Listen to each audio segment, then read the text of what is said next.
Hello, ladies and gentlemen. Hello, hello, hello. Welcome, welcome, welcome to the stream, episode 16, finally. Wow, how many episodes we've done. Fuck yeah, good to have all of you here. Good to have all of you. We've been doing so well. The market has been doing so well. We're in an alt season. Obviously, we're in an alt season. How do we determine we're in an alt season?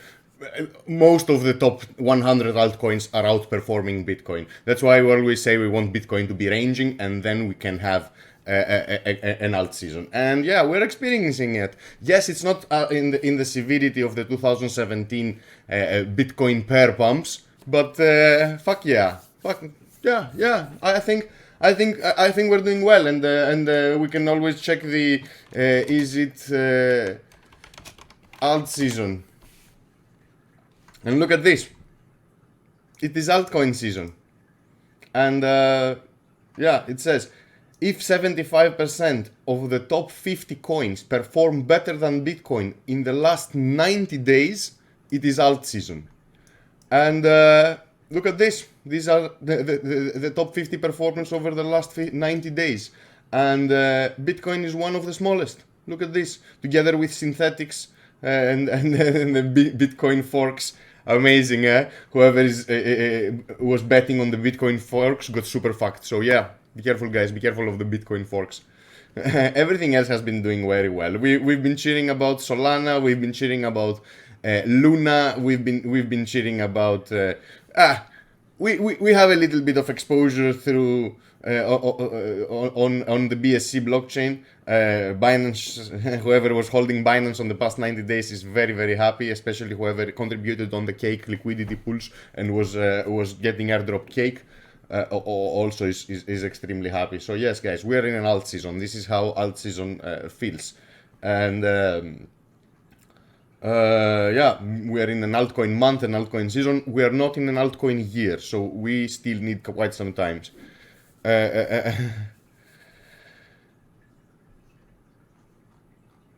So yeah, we've been betting on Solana and we've been betting on the Solana ecosystem, and we've been seeing some great moves on the past days. The people on the stream, the people watching the stream, have nailed the exit from the Raydium pool. So whoever was there hasn't suffered any permanent loss because we jumped from $9 to 12, and I think it's going to be going up.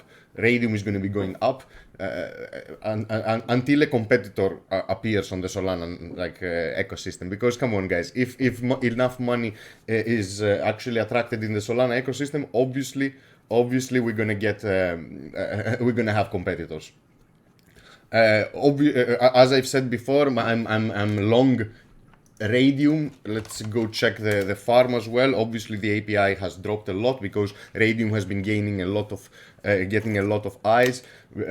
People are paying attention. It's going to be connected to the launchpad, so any new markets will actually need should we buy now BNB and cake? I am not holding any cake. I sold my cake, and I have a little bit of BNB, but I have a little bit of the BNB in order to participate in the CDFI, so in the decentralized finance, in this kind of introductory children's DeFi that Binance has actually created. So I'm not suggesting you to buy any, since I'm not having any, since I'm not holding any, and it would be disingenuous for me to tell you go buy cake, go buy BNB if I'm not holding any. And I'm holding BNB just for the utility. I'm not holding it for the investment. So in my opinion, no, do not buy BNB. So Raydium is going to act like a launchpad for the new Ethereum Solana projects, the new SPL markets that are going to launch. They're going to need liquidity across the Serum dexes, and this is where Raydium comes into play. As always, people have been asking me. I'm using hardware wallets to connect with all the extension wallets on Ethereum, Binance, Solana, whatever it is. I always use ledgers, so I'm not scared that anything is going to happen. So I'm going to now interact with the Raydium farm that I'm staking my Raydium in, and I need to switch on my ledger. So I need to unlock it, and I need to load the Solana application. Already opened. Click the Solana application. Now I can click on the connect wallet. I connect the ledger. It immediately connected my ledger. I go to staking. This is where I am on my staking. So as you see, guys, the APR has dropped to 83%, 83% per year. This is nothing compared to where we started. Really. Hey, welcome everybody, man. Good to see the usual suspects here. Obviously, thank you for coming back, and I'm really sure you're all happy. It's a happy weekend for the portfolios that we're holding. If I have managed to put some kind of coins through my preaching in your portfolios, most of them have pumped. Actually, all of them have pumped. We haven't had a single like fail so far. They're obvious bets, obviously, and we're not greedy. So Raydium has been good. As you see, I'm staking 1,111 coins, and since the last stream that I interacted, it's been 3 days ago. So yeah, 3 days ago, I've made about 6 Raydium. So I'm making about 2 Raydium per day. Do you remember, guys? 4 episodes ago, 5 episodes ago, while being in the stablecoin pool, so I was in Ray USDT pool, I was making about 17 Ray per day. So as you see, things have changed. Hey man, thanks for following. Welcome to the fam. So I'm going to harvest those almost 6 Ray, and it's gonna ask me for my permission on my ledger. So at the moment, this is a no-risk pool because this is a single asset pool. So there's no way you can suffer any impermanent loss. So if you're holding Ray and you're doing it wrong, if you're not staking them in this pool. Honestly, guys, you're just missing out on the huge inflation that Ray has. Raydium, because the way they will distribute the tokens, they're gonna distribute them to projects, to new projects that require a new liquidity pool, and new projects that actually require some kind of incentive for the people to provide liquidity. And this is where Raydium comes into play. So that's why Raydium started with a very small amount of circulating coins, and this is why the inflation is huge. So you need to keep an eye. If you're just holding for the long term Raydium and not staking them, at least in the single asset pool, just PM me to help you, or just watch one of the previous episodes. They're on YouTube. Just message me on Twitter, join the Discord underneath, there is a link, and just ask the guys. Everybody's on the Raydium pool. So again, I just harvested. I need to restake them. Compounding is the middle, is the important part of farming. So anything you farm, fees are extremely low on Solana. You should always go and restake them. Solanian's airdrop thing. Let's go check it out, man. I'm on their Discord. I'll tell you. And you should ask Bearman. I know Bearman has already bought a couple of Solanians, and he's going to be a Solanian king, NFT master. Yeah, prepare to scrub his yacht, the floors of his yacht, because yeah, most probably it's going to be different amount of money, life-changing amount of money. Fuck you amount of money. So let's restake the 6 shitty Ray that I made. It's kind of sad when like I was making 16 per day, now I'm making 2 per day. Yeah. Again, it is asking me for my confirmation through the ledger.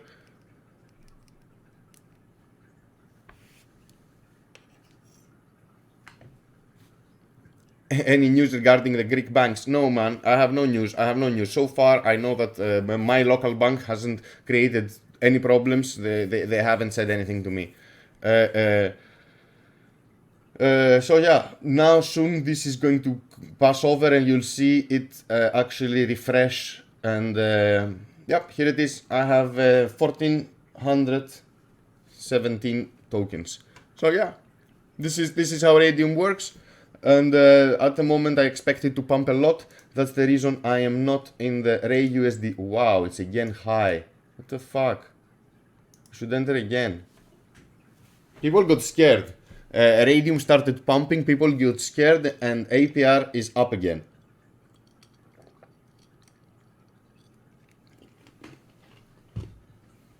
Honestly, it was under 200%. It went down to 180, and suddenly it's up. So yeah, some big whale has removed liquidity. I will consider it, guys. I will consider it, and if I see things being stable again, I might just commit and add the stablecoin part and enter the pool again. The sweet reward of 16-17 Ray per day is kind of, you know, it's I really like the concept. I really like the concept. So yeah, go Ray, go Ray. And of course, whoever is was holding Serum is a happy hippo. Serum has been doing well. Serum is part of the ecosystem, is important, is really important for the Solana ecosystem to thrive, for the new projects to acquire liquidity, to acquire markets. Yes, Raydium is important, but Serum is even more important. On the other hand, I'm not holding a lot of Serum. I don't really like the tokenomics. I don't like the amount of coins. The max supply and the current circulating supply. Despite of liking the Mega Serum idea, I am not really big fan of speculating on the Serum tokens. Now, obviously, I wish I had some Serum and I would be enjoying that, what was it, 20% pump on the past couple of days. But sure, Raydium has been doing well as well. Solana, obviously, I'm not gonna mention it. We've been all really happy about Solana, the way it's holding. This is my portfolio, guys. If going up, Cope again is the superstar. Some people asked me, even PM'd me, hey, is Cope a good entry price at $5? And yes, in my mind, Cope is a good entry price as long as the hype is on. And the memes keep on flowing. The meme community, the crypto Twitter community has embraced Cope. They're producing memes like crazy, successful and funny memes. So they are constantly catching the attention of people. And as I said, the index funds are hot and are a hot way of getting exposure to the market without really trading it, without really being active. Choosing a passive strategy is always cool.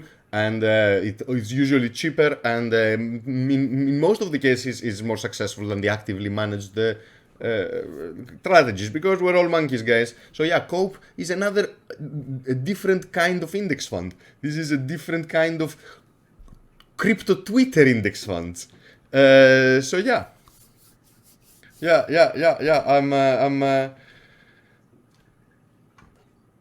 I'm long on Cope. Hold Cope until the creation of the index is complete and phase 2 is initiated. Hold Cope until there is a fund being traded where you can exit or enter. And because I think that these guys are builders and are successful and they have backing from hedge funds at the moment, from Three Arrows Capital, it's raining money in my simplistic mind at least. I think they're gonna make it. So they're not gonna be on the group that they're not gonna make it, but they're gonna be in the group that they're gonna make it. So yeah, bravo City, bravo crypto community for managing to actually, you know, create this kind of noise for this project. So enough with Solana. Solana is obvious. We've been talking about Solana every single fucking time. We're happy hippos. We think that Solana is capable of a times 10 and being next to its distant and slightly not dumber, but maybe scammier cousins that are in beta phase still, where it's Cardano and Polkadot, still not in mainnet. Yes, Polkadot has Kusama. It's the same as Polkadot. Blah blah blah blah blah. Still, parachains are not there. Where are the 100 parachains? Where are the auctions? Polkadot is still a promise. Same goes with ADA. I think that Solana deserves a place next to these guys. I'm not gonna exaggerate and say it deserves a place next to Binance Coin because it doesn't have the liquidity provider that Binance is to channel and so much liquidity into Binance projects. And I'm not going to be delusional and say that actually Solana can reach the market capitalization of Ethereum in one single market cycle. Ethereum is king, and it's going to remain king on this market cycle. Don't expect any Ethereum killer to actually kill Ethereum on this market cycle. Ethereum will be killed if they are unsuccessful with their scaling, if they're unsuccessful with their transition to Ethereum 2, if there is a huge bug on the code. Welcome, man. Welcome to the fun. Thanks for following. So don't expect any Ethereum killer. Don't expect ADA to reach $50. Don't expect anything to go super that high. Yes, you can expect maybe Bitcoin to reach 200k, but I don't expect like it's going to overshoot to 100k and drop again down. And this is again my crazy perspective that is uneducated and doesn't know any technical analysis. I'm just observing hype here. And Ethereum is the most innovative. Now, as I've said many times, guys, if you see the top 20, even the top 21, 22, to 23, they're all actually smart contracts, stable coins, and scams. And some people, mostly that. And today I really wanted to talk about one of those, not scams. I will not call it scams. It's a confused scammy thing. But yeah, if we wanted to summarize it in one word, I would say Ripple is a scam. XRP is a scam. No, XRP is not such a scam. Ripple is a scam. Because I'm pretty sure that most of you think that Ripple and XRP are synonymous. You think that Ripple and can be, as a word, can be interchanged for XRP, and that's not true. That's not true. That's something you think. And so I want to talk about XRP and its dumb cousin Stellar, that they both follow the same, they're super correlated. When one pumps, the other one will pump with a delay or no delay, and when one dumps, the other one will follow. So guys, for those of you holding Ripple and holding Stellar, I'm gonna talk about Ripple mostly, not about Stellar. I don't understand really why Stellar is there. Maybe Jeb McLeod is actually financing it with his XRP cells. But we'll talk about what is this and why I think it's not gonna ever make you any money. And you can play the market and the hype of the market. You can play the entrance and exit of retail investors and XRP army and XRP fanboys and some uneducated retail investors, but it's never gonna make you money with low risk. Like, you're gonna have to play the market so well, which is like playing a game of musical chairs. Is like trying to time BitConnect or something like that. So let's talk about what's it called? Let's talk about XRP and why I think it's not gonna do well. And on the altcoin season, on the last 90 days, yes, XRP has gone up 3 times. Does it mean anything? Does it mean you are a good trader?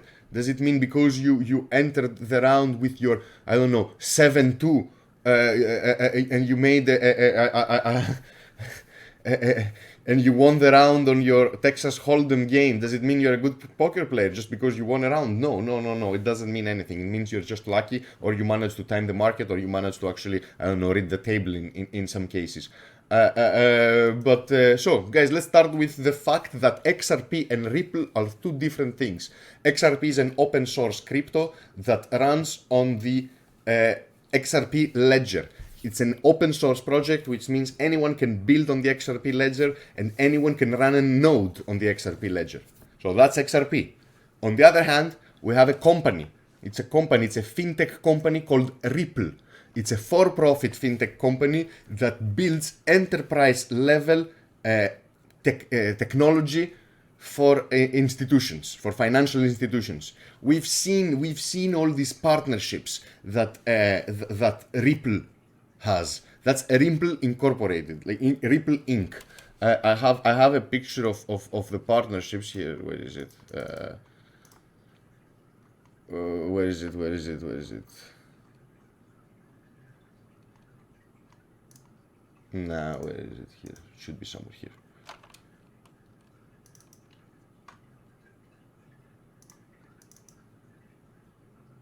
Here, RippleNet. So you'll see some really big names here. Really big names. MoneyGram and Santander. These are all banking behemoths. They're not small clients. And all these partnerships are real. And every time you hear one of those partnerships, this is a real partnership. But guys, this has nothing to do with XRP. It has everything to do with Ripple. So what they do, I'm going to talk about BASK DAO as well later.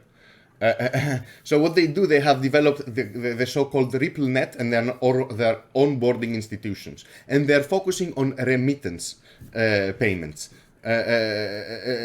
cross-border payments, and things like that. And what they do is these financial institutions, in order to participate in the RippleNet that has very low transaction fees and uses XRP, they need XRP to settle transactions. Okay, so there is a need for XRP on the RippleNet.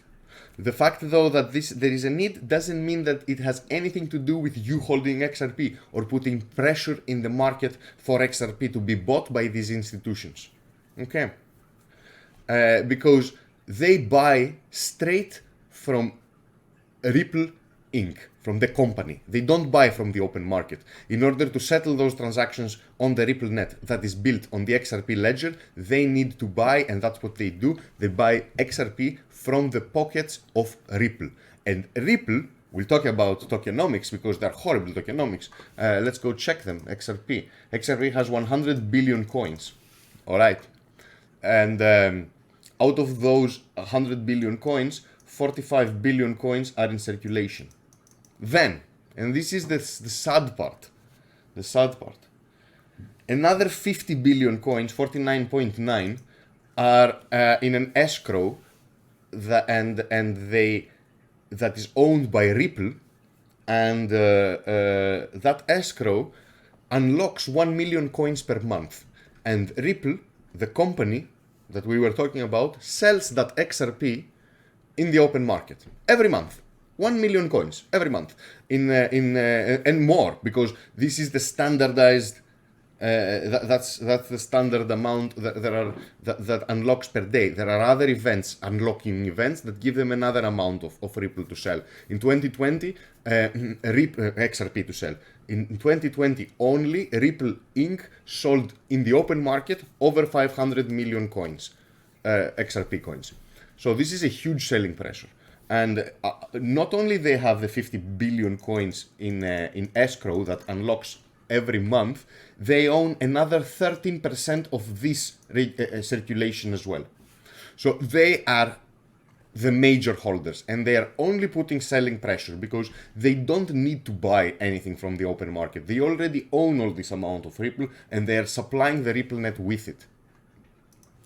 So let's talk about another huge red flag, and it's the founder sales, because one of the really big the really big names in Ripple and the Ripple development, and one of the founders of Ripple is a guy called Jed McCleb. He's one of the founders, as I said, and he was gifted in 2012 when Ripple started 10 billion XRP. Okay, in 2013, the guy left the company, took his 10 billion XRP, and founded Stellar, the retarded cousin, as I like to call it. So Ripple, the company Ripple, took him to court, and they ended up having a deal, a 7-year agreement about the sale of that amount of the 10 billion coins. We're talking about 10 billion coins. This makes Jed McCleb a multi-billionaire. He puts them in the top 100 richest people in the world just because he was gifted 10 billion coins. So he sells daily an amount for the next X amount of years. I don't know. And when this agreement ends, he will be able to just press the button and unload the whole thing, which makes no sense, and he will not do it. He will obviously not unload the whole thing because it's going to destroy the whole price. So you have Ripple Inc. just supplying the market with extra coins because they are thinking. Ripple Inc. is thinking at some point of doing an IPO, of going public, of actually listing in the stock markets, and having a positive cash flow is a really, really important thing in order to achieve a good valuation.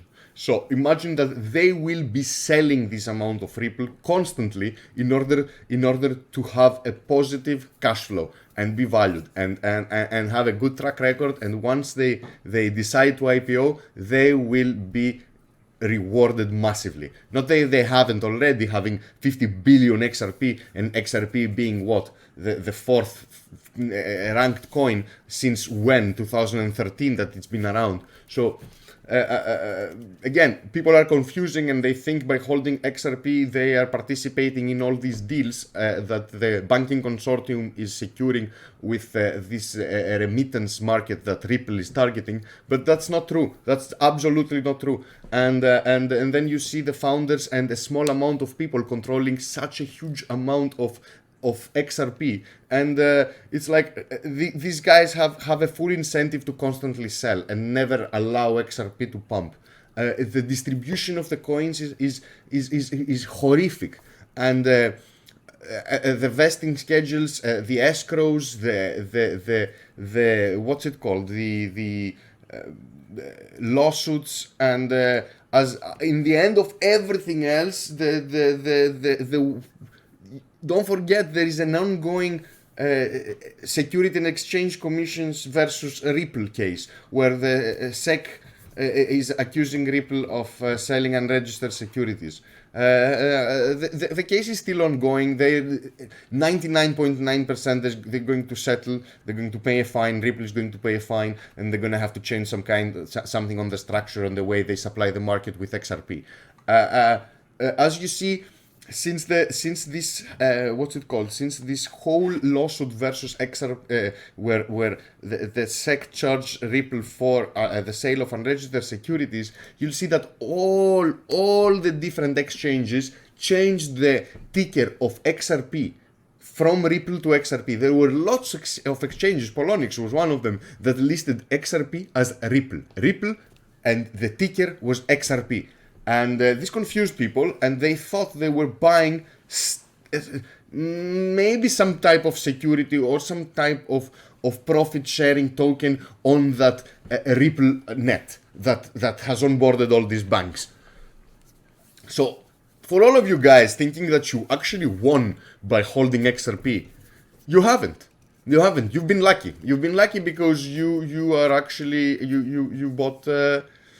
You bought into a scam, and the echo chamber is strong. The circle jerk is big and loud and happy, and the Ripple army used to be, it's not anymore, one of the loudest communities, together with the Link Marines and the Dodge degenerate fanboys. Like the XRP army, you wouldn't mess with the XRP army. So. Yeah, even CoinGecko says SEC has charged Ripple with unregistered securities offering, and you can go see here the news from the SEC, the Securities and Exchange Commission, of what's happening.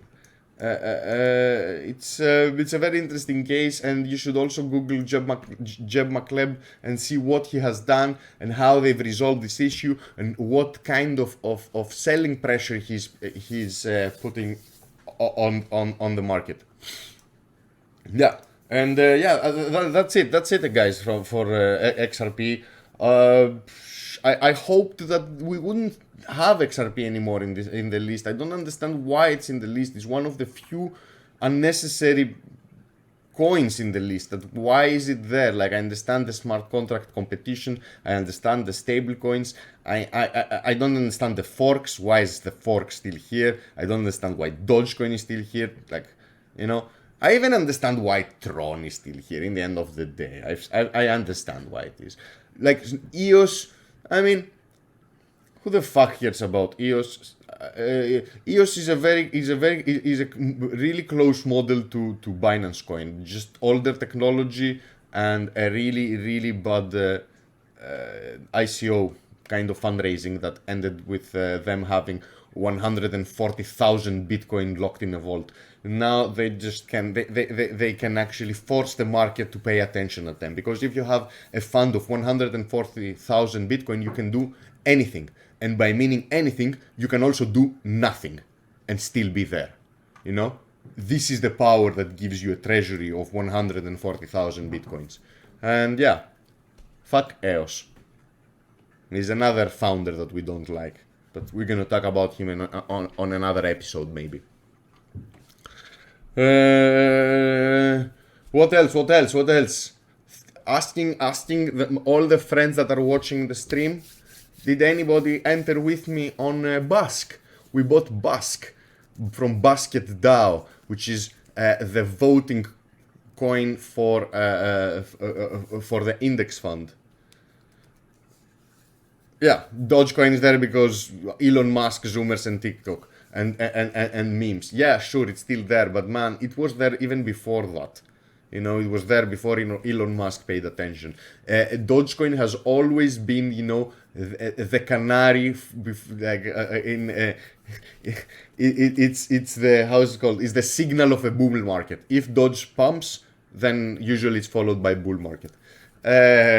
But I don't understand why it's still there. It's a joke project. It's crazy how it's still there. I hope that in 2021 we wouldn't have all this shit. We wouldn't have, like, I'm sorry guys. I'm sorry to all the people that might offend. I don't understand even why Litecoin is there.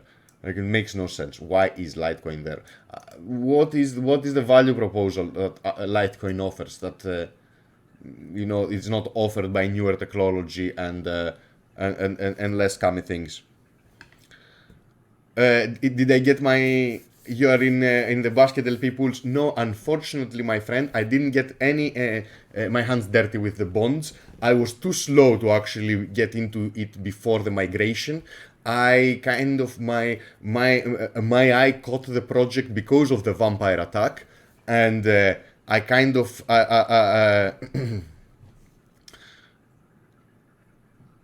man, I haven't been bombarded by suggestions. I'm trying to include one suggestion per time, per episode. I'm getting so many suggestions. Everything is gonna come. Also, ZK swaps we covered in a previous episode. We've covered it when we spoke about optimism and ZK rollups. But I'll try to actually include them again.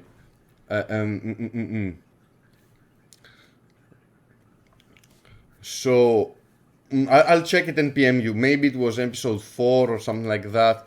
I'll definitely try to find it and PM you after the stream. So what I really liked, and I'm really into Basket DAO. I really liked the fact that they believe they are offering a better product, and they attacked DPI, the other index funds, the other popular index fund that charges a management fee, and they kind of made it more democratic in a way. There is a really good article explaining what exactly happened, and also explaining what exactly this is, and what are the differences between the two indexes and two indices, let's say. What is it? Where is it? So yes, there is a good picture here. This is a good picture. It says, so the breakdown of the yield generated in a basket will be 70% will be reinvested in the respective basket. 20% will be distributed to BASK token holders. It's the reason I aped into BASK. Yes, I'm also in the index fund. I also bought some BDPI and I'm staking it in order to actually farm some BASK. But I believe that BASK is going to be a really important token. I'm really sure that the developers are going to do their best to actually make it as democratic as possible when it comes to rebalancing and making changes to the actual index.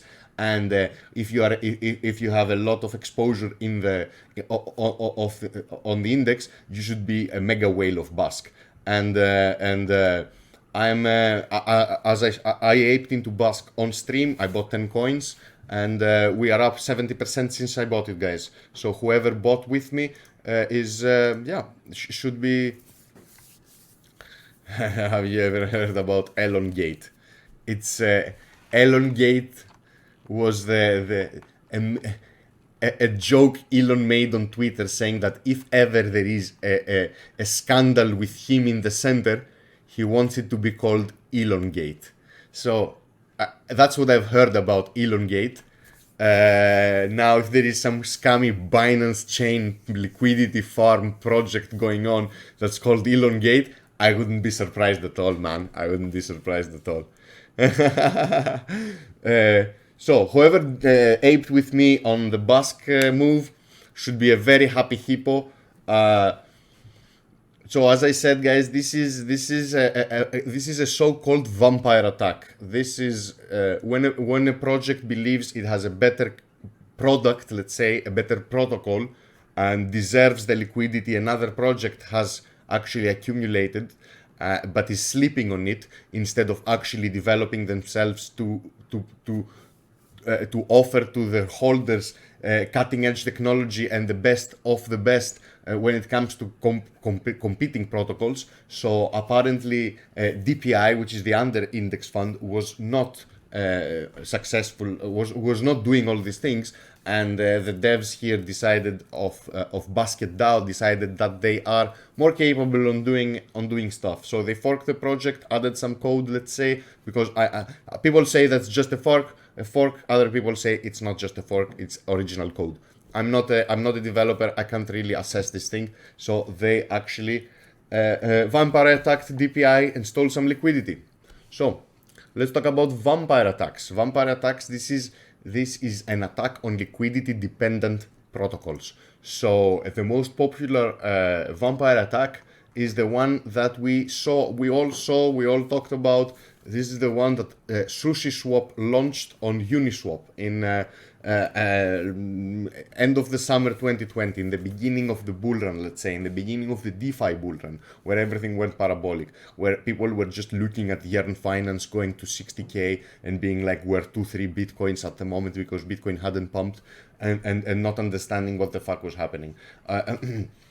After some time, after people studied and understood what Yearn Finance is doing and how Yearn Finance can never be replicated because they have some kind of niche technology and some niche relationships with other DeFi protocols like the Iron Bank that allows them to actually get money without collateral. I'm not gonna get into details, but but that's when the big bull run was happening for DeFi. That's the end of summer 2020, and what was happening, we saw the creation of Sushiswap.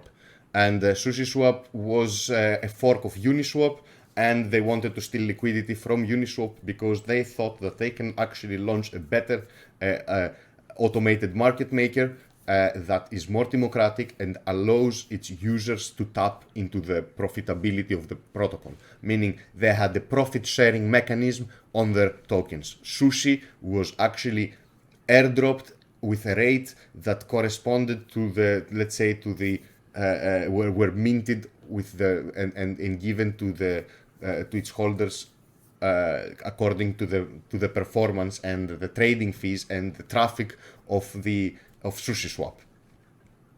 The idea on how to launch a vampire attack is extremely simple, guys, and I'll get into it. It's super simple.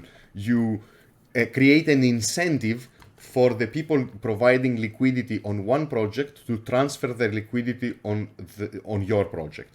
The way Sushiswap did it was they said, come stake your liquidity pool tokens, the receipts that you are actually providing liquidity to Uniswap, those receipts, instead of giving it to Uniswap and showing Uniswap you're providing liquidity, come bring it to Sushiswap and stake it here, and we will actually give you sushi coins. And this is going to attract even more people. And then they created a migration event. They created a community, and they decided they gave a lot of incentive for people to migrate their liquidity, the liquidity pools, not just the liquidity pool token, but also the actual liquidity.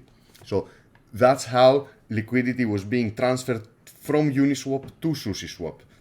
The idea was to actually, since the protocol had a fee sharing mechanism, it would be better than Uniswap. And they actually did it. They managed to steal users, they managed to steal the liquidity and trading volume, so they were successful. And you know who else was a huge sushi whale and supported the project a lot? So you'll understand why the community actually loves him and why the community sees him as a really positive force in the space. SBF, head of Alameda Research and CEO of FTX. He was a huge sushi whale. He was a huge supporter of the project, and he even proposed in September 2020 the migration of Sushiswap to Serum, to the Solana blockchain, and that's where Project Bonsai comes into play. The project we've been talking quite a lot, and also if you go to Raydium, we've seen this many times. We've said this many times. You go to Raydium and go to actual pools. These are Sushiswap pools that have been migrated to Solana. So all these things are extremely important, guys, and they are all these events have been unfolding according to the timeline that they were promised. And the beautiful the story doesn't end here. Okay, we explained the vampire attack and how Sushi stole liquidity from Uniswap because they had a more democratic token, let's say, a better token that was focused more in the community and further and promised further development of the and upgrading the protocol. So SBF was a Sushi whale, and because if whoever was in the game back then, you will remember Chef Nomi, where he was the guy he was the guy behind the Sushi project, and he had access to the dev fund, and he actually liquidated one great morning after the Binance listing, because Sushi was listed in Binance. The token exploded. The guy suddenly had $14 million in his hand, most probably money that he never had ever seen. He had never seen before. He got nervous, liquidated the whole fund for Ethereum, and left the project. Took 14 million of the dev fund because 10% of the coins allocated to as incentive for people to actually join the liquidity migration and this vampire attack. 10% of the coins were allocated to the dev fund because Sushi had no pre-mine and no any kind of initial coins or block reward allocated to the dev fund. They did it like that. So he actually liquidated the dev fund, and a couple of days later he transferred the key to SBF, to Sam Bankman-Fried, and Sam saved the project and further incentivized the liquidity providers with 1 million extra Sushi from his pocket. So he took 1 million Sushi from his pocket, which is quite a lot of like Sushi reached $15 at that point. So it's like gave $15 million for further liquidity incentives on the project, which is kind of, and you then understand, like, to close the story, Chef Nomi came back and apologized and gave the money back, 14 million in Ethereum, to the dev fund, and left the project again. He said, I'm sorry, or he's still in the project in the sidelines. So the project was saved. Sushiswap is a great place to trade. It's a great place to provide liquidity. It's better in many ways than Uniswap, and it's a reason you'll see most sophisticated DeFi power users. They will actually check Sushiswap. Even they'll use Sushiswap more in many cases. Now that's the reason. He didn't get doxxed. Like, the idea was that he actually felt really bad, or most probably he got peer pressured, or maybe. Do you want me to tell you what I really believe? I really believe that he left. Alameda Research and Sam Bankman-Fried said, look, Chef Nomi, here are $14 million in Ethereum. Go give them back so we save the fucking project. So I really think that he took the money, bought his Lambos, bought his houses, became a millionaire, happy hippo. But the bad reputation that this move would carry would destroy the project. And I think for Alameda Research and maybe for some Bankman-Fried or for some slice of investors out there, made more sense to actually give 14 million to this idiot, ask him to play the theater, and return the money back. Again, this is, once again, like in every stream, this is my personal speculative opinion. I'm pulling things out of my ass. So don't take all this shit with a grain of salt. And also, obviously, the story I told you, this is a real story. This is not my opinion. But the reasons why Chef Nomi came back to the project and why he was actually returned the money, man, we can speculate forever here. We'll never know the truth. In my opinion, Alameda Research has enough money to actually make him return the project and keep everybody happy. And yeah, take one for the team. Let's put it like that. So in the same way, in the same crazy way that I just described the liquidity vampire attack that Sushiswap did on Uniswap, the same way BDPI, Basket DAO, attacked DPI, which is another index fund.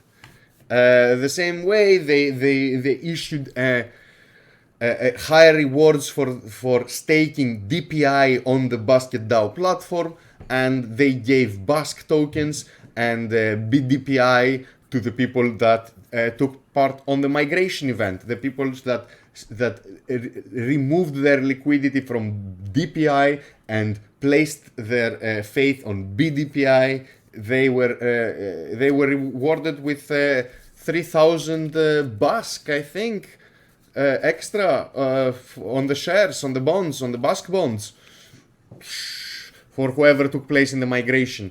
Man, that's a sweet fucking thing. If you consider that BASK has gone up quite a lot.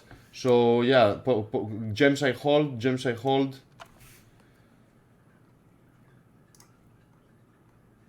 Yeah, it dropped a little bit. It's at 1347. When we entered on the stream, it was under 850. So this is over $500 gain on each coin. Guys, whoever actually followed is happy. All our coins are pumping, guys. All our coins are pumping. To go through, I'm keeping my airdrop. Let's go through all the coins once again. I'm keeping my airdrop, my Cope airdrop. Kylin network, I have a huge stack of Kylin because I was part of the private sale, and my tokens are vested. I'm getting about I don't know, 6,000 coins per month. It's one of the ICOs, let's say, private sales that I have done times 30. So I've done my money 30 times up so far. So I'm not advising anybody buying it because I know what selling pressure is out there, but I will give you guys a signal of when to buy this when they actually go for their parachain auction. When they go for the parachain auction and I see what's going on, I have no info on the Polka.dex IDO, man. And also, are you in the Polka starter? Can you? How are you gonna get? You can't enter, man. You can't enter. You need to be in the Polka starter. That's where they do the IDOs. Again, I might be wrong. I'm holding Kylin from a private sale. So yeah, if you did verification and listing, then you need verification and verification on Polka starter. So I don't know how it works. You should Google it. I haven't participated in any of these events. I'm going with the bigger fish because I'm lucky I have some friends through private and seed sales. Kylin is one of them. I'm holding a small bag of Monero because I like Monero. Keep your Cope, guys. It's free. If you're gonna sell your Cope, give some to charity. I'm not gonna talk anymore about Cope because Cope is awesome and they're gonna make it. Whoever keeps their Cope is going to make it.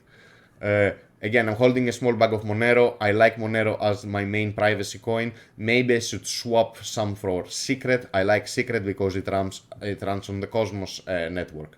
But so far I'm holding no Secret, and I'm all in. My privacy go-to coin is Monero. I know Monero is the only privacy coin that is widely used in the dark web and in most dark web markets. So if the market dictates and actually has chosen Monero as its go-to privacy coin, who am I to dispute that? Holding some Binance coin because like all of you, since I'm here long before Binance existed, and I actually used Binance in the early days. Cope price target throughout season or 2021. Dude, what is this question? Really, what do you expect me to chew some cocaine leaves and give you like some kind of dream I had about Cope? It all depends on what they will create. There are no tokenomics out. There is nothing out. Nobody can predict the price. The only thing you can say is that Siri is a builder and is loved by the community. And his free money, his free tokens are actually being valued now for over $10,000. So your question makes no sense. nobody can know. You need tokenomics and you need the roadmap to be completed. They need to deliver on phase 1, build the index, and actually launch the product. But it makes no sense. What do you think about BNB? Yes, man, its rise is unreal, but it serves a purpose here. It serves a purpose. This is Ethereum is a whales game, and no other ecosystem has enough DeFi for people to play and actually. Now Solana is gearing up, but see DeFi that decentralized DeFi that Binance Coin has done with Binance Smart Chain is successful, and they've forked all good projects and they are building on them. And BNB flips ETH, launches on time. I don't think so. I don't think BNB will flip ETH. I think that ETH is going to be still the go-to platform in terms of innovation on this market cycle. I don't think that Ethereum will lose that crown to Binance Coin on this market cycle. Now, if Ethereum fails to actually scale, yes, obviously it's going to be killed. A rope at 0.63. How much rope did we get? 200 rope. Yes, I have 200 rope somewhere. But yeah, fuck rope. Again, I'm holding a lot of Raydium. I think it's a key element of the Solana and the Serum ecosystem to grow. Holding a big bag of Solana. We bought it all together here on the stream, all together early January. So it was like, what, $10, a bit under $10. It's close to 30. We've done times 3. We bought together FTX, guys. It was under 12 when we were accumulating, because FTX was gearing up to be the clear winner, offering all these kind of tokens, shitcoins that you could use as collateral to open margin positions and leverage position. That was an easy read, and it's at $50. I'm still holding my bag. Cosmos, you know Cosmos. I'm holding this bag since ICO. This is my biggest X bag, meaning I've done already 200,000% in profit. So this has been 200 times up, and I'm still holding the bag. So go Cosmos. As I said, it's still early for Cosmos. The IBC just opened. It's going to explode at some point. Thur chain is going to explode. Luna is going to explode. Anchor protocol is going to explode. Mirror protocol is going to explode. DeFi on Cosmos is going to explode. And Cosmos is going to provide the most, how can I say, the best solution for smart contract interlopability, because the problem with all these scaling solutions that are being proposed, the optimistic rollups, the side chains, the sharding, all these beautiful things that Ethereum is proposing are not interlopable, meaning they can't communicate with each other. Meaning, if let's say Uniswap develops its smart contracts to run on Optimism and what's it called, Yearn Finance on sharding, then these two protocols cannot communicate. So yeah, Cosmos is a bit stable now. So I think it's a good coin to actually accumulate for the next market run, let's say. Because one of the worst performers of the past 30 days has been Cosmos, has been ADA. And I don't think ADA is expecting anything new. They're still far away for completion. But if you want to bet on something going up for a smart contract competitor that is actually has a working ecosystem, you can always go to Cosmos Cap and get an idea of how many projects are being built on the Cosmos Cap, on the Cosmos network, and how important those gates, this inter blockchain gates are, how important they are for the Cosmos ecosystem, and not for the Cosmos ecosystem, but for the coin's price to appreciate. Like at the moment, Cosmos is fifth. There are coins that are running through its technology and using the tools that the hub is developing that are higher in market capitalization, and there is a reason why all exchange coins are run on Cosmos SDK. Yeah, you should be staking your Cosmos, and some goodies are going to also reach you. Really, guys, really. Same goes for Solana. You should be staking all these things. You shouldn't be missing on staking and on the inflation. I'm staking through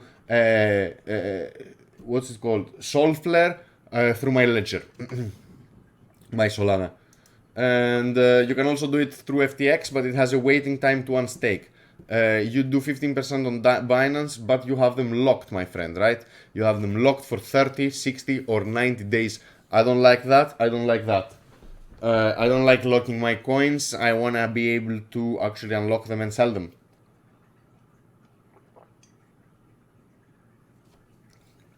I think Cosmos is a good entry at these prices. It's been going sideways while keeping a floor of $19, so it's been hitting its face at 19, going up to 21, 22, dumping again, going back to 19, and going up to 20, 21, 22. If market conditions remain positive and things continue to be given room to grow, because I'm not saying like the good projects are the ones that are going to actually make it, but they need room to grow. If there is pressure from a falling Bitcoin where everybody is looking for the exit, and speculators are actually taking their money and leaving the market just because it's dumping like crazy, and they feel that altcoins are too risky, everything is going to go down, guys. Everything is extremely correlated, and most of these things are driven by speculation. Yes, there are builders between the speculating coins, but unfortunately speculators win in this one. Yeah, 21 days. Fuck staking on exchanges, man. Yeah, yes.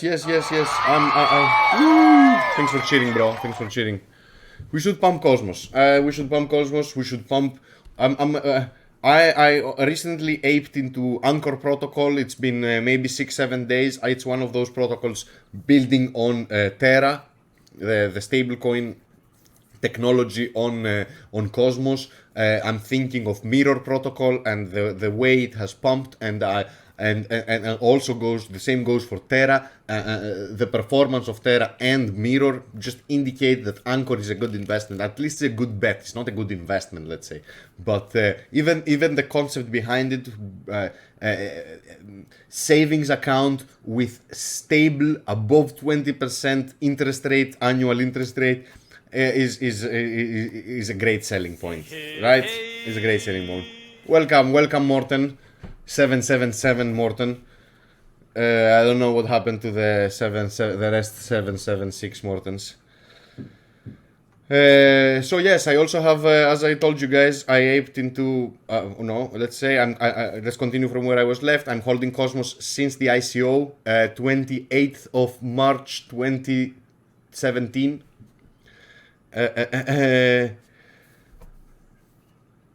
You're referring you speaking briefly about my background. My background, man, I'm a shitcoiner like you, like everybody else. I have a background in finance. I have a degree from Bocconi University in finance, in economics and management, and I have a finance master of science from a Dutch university called Tilburg.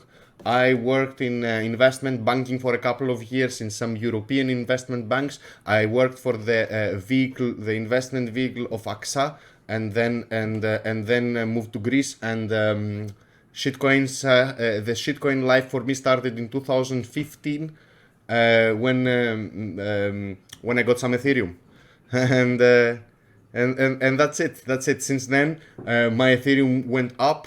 It caught my attention, and since then I've left behind anything that has to do with traditional markets. I don't look at all at any stocks anymore. Yes, I read about world markets, but I have no skin in the game in the stock market. My net worth is 75 of my portfolio is in Bitcoin, and the rest, another 15%, maybe 10-15% is in Ethereum, and the rest is in shitcoins, and maybe less in Ethereum nowadays. Maybe less in Ethereum. I have a big bag of Ethereum, big bag of Solana, big bag of Cosmos, and a ginormous bag of Bitcoin, because, as I said in my stream, we are here to outperform Bitcoin, if you are not outperforming Bitcoin, despite your portfolio going up in dollars, if you're not looking at your performance against Bitcoin, you're doing it wrong. You're not gonna make it, as people like to say lately.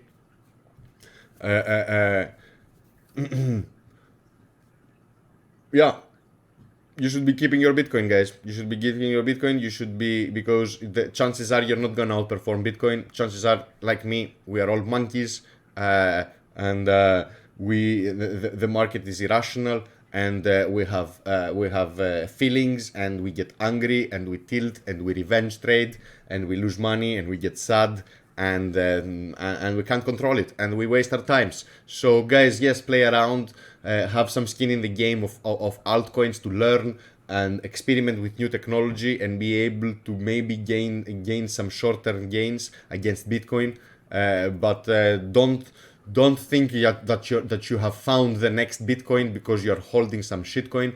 Don't assign names to other shitcoins that don't deserve it. Don't tell me my Bitcoin is Ethereum. This makes no sense. You shouldn't say that. If you're saying that, you're gonna be burned in the end a lot. It's great to lose money in the market. The only way to actually learn in any market that has nothing to do with the crypto markets. Any investor for any investor to learn anything, they need to lose money, and that's it. If you lose money, you're gonna learn. What is the current view sorted by?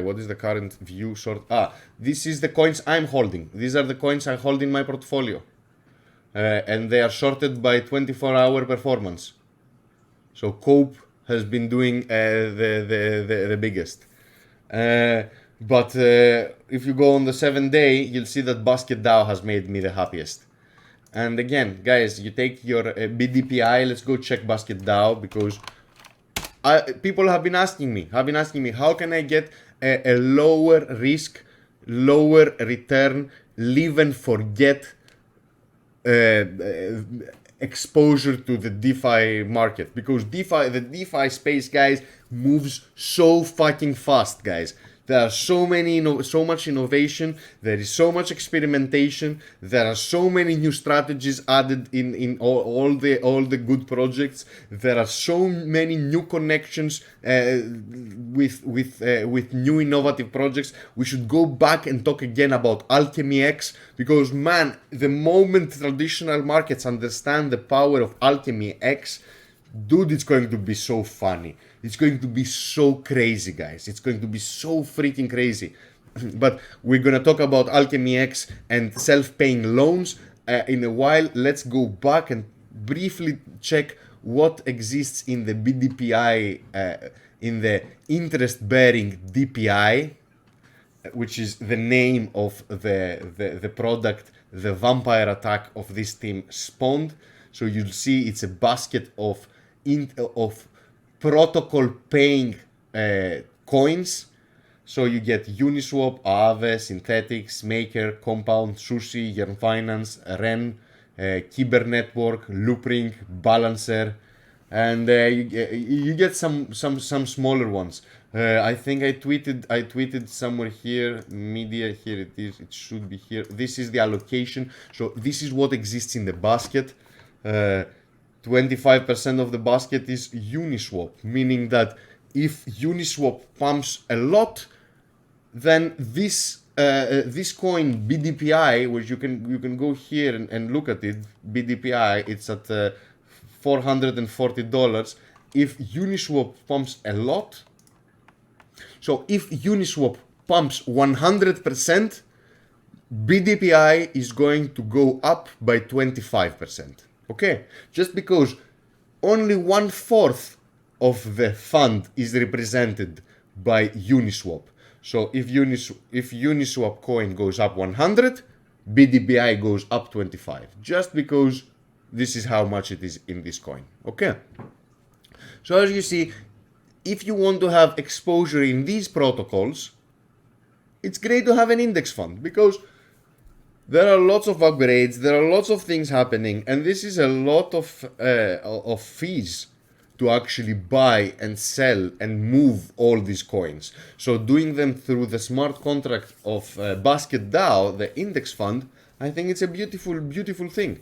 And not only it actually gives you the incentive to invest on the actual vehicle and give you this kind of power, this kind of exposure, lower risk, lower reward, but still DeFi is going to experience a crazy explosion, guys. It's like one of those explosions that spawn life, really.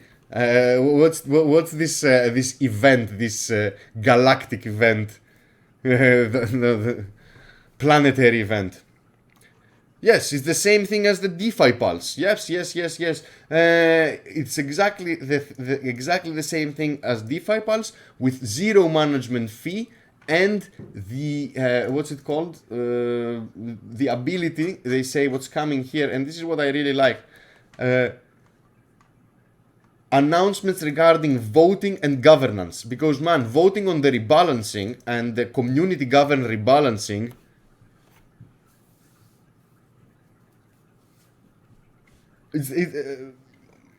BASK is going to go through the moon, and another thing that makes me really bullish on the project. If you go to BASK, you'll see that the market cap over TVL is 0.2. So this coin can do times 5 and reach fair value, and will be okay, because if you have in your pocket $10 million and I value you for $1 million, then the valuation is wrong. So this is an undervalued project, guys. This is an undervalued. Now it says fully diluted valuation is overvalued. But when are we going to reach full dilution? You know? Makes no sense. So if you want to speculate on the importance of this financial vehicle, you should buy BASK if you think that the vehicle is important. If you want to have exposure on DeFi projects, you should buy BDPI. Stake BDPI on Basket DAO. Let me change ledgers. I have somewhere here my ledgers. Shit, I'm missing one ledger.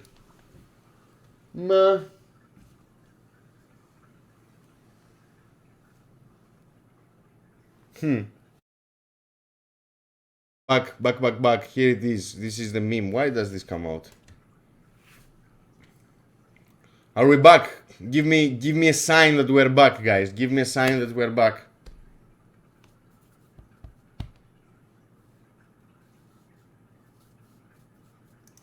Give me a sign, guys, that we're back. We should get back.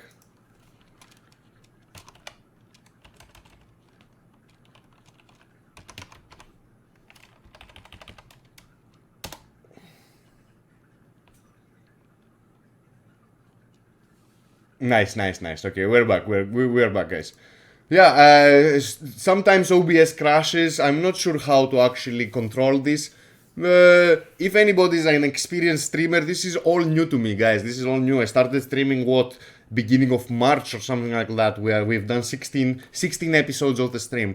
It's divided by 3 since I do 3 per week. You know, it's not a lot. Is very little. It's like less than 1.5 months. So if anybody has any ideas on how to control this and not allow the stream to drop, because OBS just fucks it up. On the other hand, I have zero frames dropped, less than 3% of my CPU used, and 6,000 bitrate constant. So I think it's just crashing sometimes. Maybe I should just put it on performance mode. I don't know. Shit happens, guys. Shit happens when you're not some giant production company. So yeah. BDPI. Into BDPI also in terms of the basket, invested in the basket, and also in terms of the governance token. I think they're going to be big. I think they're gonna be good. They're gonna be really big. What else do we need to actually talk about, guys? What else do we need to talk about? Oh yeah. I wanted to keep an eye on this coin called the Comfy token. So I've been reading about this project for quite some time. It hasn't launched yet. This is a coin that it's a derivatives issuance protocol, and it's going to work also as an automated market maker for derivatives. And this is a smart contract on Ethereum, so this is something that it's going to be new. And again, this is going to be centered around the token holders, meaning that it's going to share protocol fees and protocol profitability with its holders. And it's a very low circulation of low supply of coins, 10 million coins. And I know there are a couple of venture capitals like Orca Whale, something like that, Moon Whale, the Chinese guys behind it, and they have a working product, meaning that so the coin is not out yet. If you go to Complify, I'm not saying you should buy it. I'm saying you should keep an eye on it. I think you should keep an eye because this can actually grow big really fast the moment it launches. I'm not saying you should hold it forever, but keep an eye on this. This is super new. It has derivatives that times 5 and Ethereum times 5, and apparently at the moment is without trading fees. So Comfy token holders are not missing in any trading fees, but soon everything is going to be working, and there are going to be fees, and if you're holding tokens, they're going to appreciate. So keep an eye on these things, because again, it's going to be profit sharing and also going to be part of the governance. It's going to control the protocol treasury, it's going to control the fees, it's going to that the users are charged, and the features that are going to be deployed on the contract are also going to be decided by voting with the Comfy token. Again, I know very little about the company, but I know there are some good venture capitals. Is an idea that hasn't been seen anywhere else in DeFi, and they have a working product, and that's usually what's it called? As usually a rare sight, to have a working product. Hey. What's up, yo lone meme? A cheer for all the newcomers in the stream. Thank you for supporting, guys. Woo! Again, thanks for joining, guys. I really appreciate it. What else? We spoke about all this, about Complify. We spoke about Sushi versus Uni, about vampire attacks, about SBF and Solana in that story. We spoke about Ripple. We spoke about Jed McLeod. Yeah, I think I covered everything I had in mind, guys, to tell you for tonight. Anything you would like to actually talk about? Any coins you've been eyeing? Anything that Topshots, dude, I forgot. Let's open. I have a Topshot, man. Fuck Bear man. Thank you, Topshot. So, guys, I have an NBA Topshot to open. So yes, you know this thing that base set. So pack is not available. You know what's not available? Because I have a fucking pack here for you to open. Let's open. Let's see how this works. Let's see how it works. Let's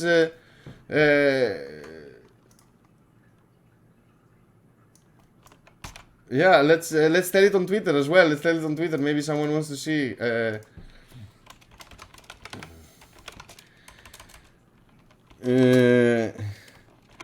Fuck it. Let's do it for us. I'll do a giveaway. I'll do a giveaway at some point for Twitter and for you guys.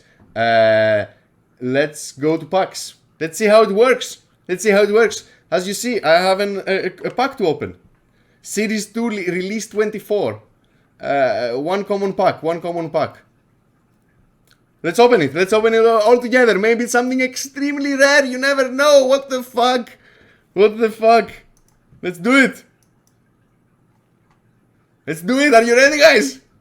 Wish me luck. Maybe I get a number one serial number. And like, if we get a very rare card, we split the profits. Don't worry, guys. We're all. Let's go.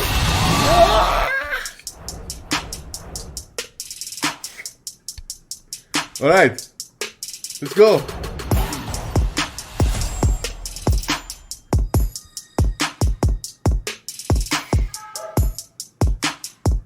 So look at this serial number, guys.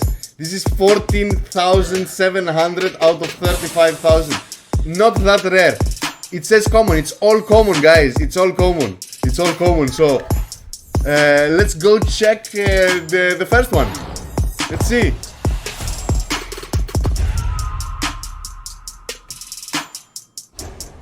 So again, shitty serial number. You know?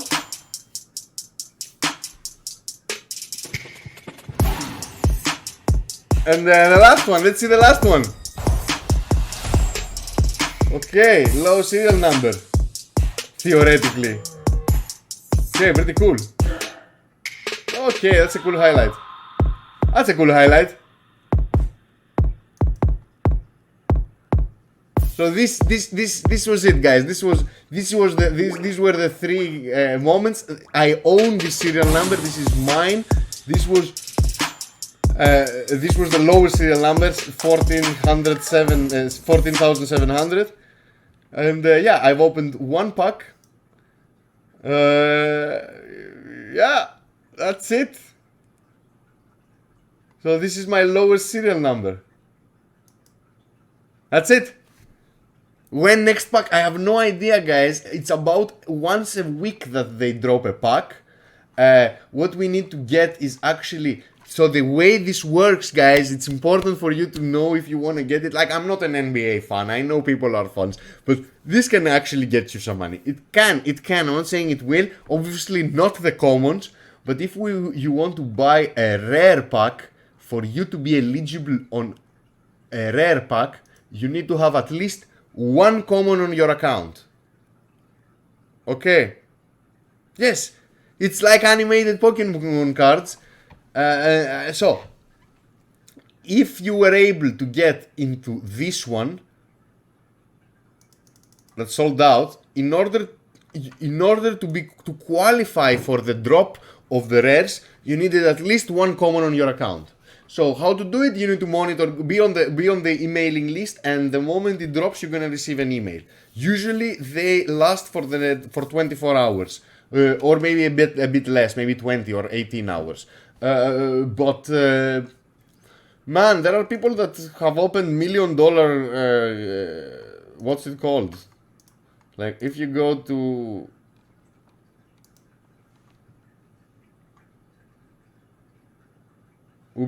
descending. Look at this. This is LeBron James. The top sale has been $210,000.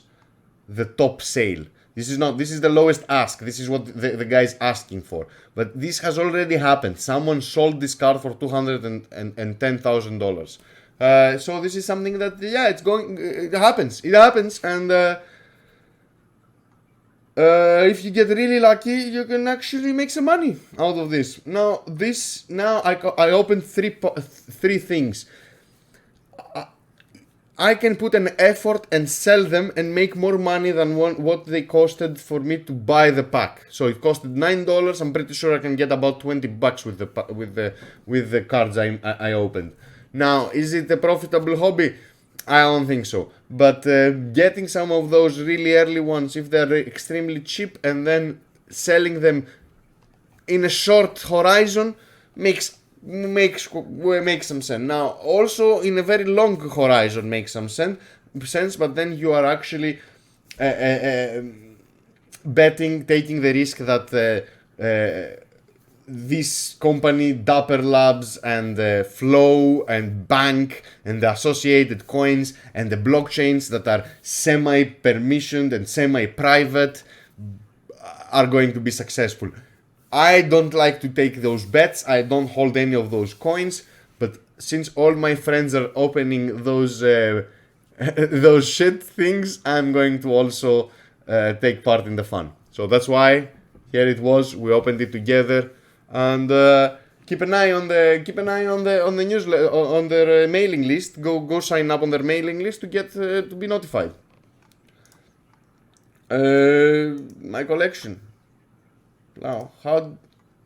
Here is this 3 moments in total. My God, I wish we could have we can buy one and open it again on stream. I'll try to get a rare pack, guys. Maybe we can get really happy, and let's get into 250 subscribers on stream on Twitch, and I'll give a pack or a moment to a lucky viewer. I'll do an airdrop or something like that, a giveaway. I don't want to keep you anymore, guys. It's been 1.5 hours. I think we covered all my apes and all the things that I'm looking at. I'm looking, as I said, Solana, Cosmos, Ethereum projects. I'm holding Alchemy X, which we didn't speak about. We should speak about. Let's talk about on another episode. I'm holding Basket DAO. I'm holding BDPI. I'm holding Anchor Protocol and all the other things. Still holding my Kylin, still holding my Cope, still holding my FTT, and the others I don't touch. They are like moonbugs. Again, thanks a lot for tuning in. Sorry we had that small break in the middle. Happens even to royal families. Again, subscribe, follow, come on Discord, share some alpha. We are all gonna make it together. We're all gonna buy islands that are going to be connected, so we can all host parties. Take care, guys. Keep your hands strong and stay safe.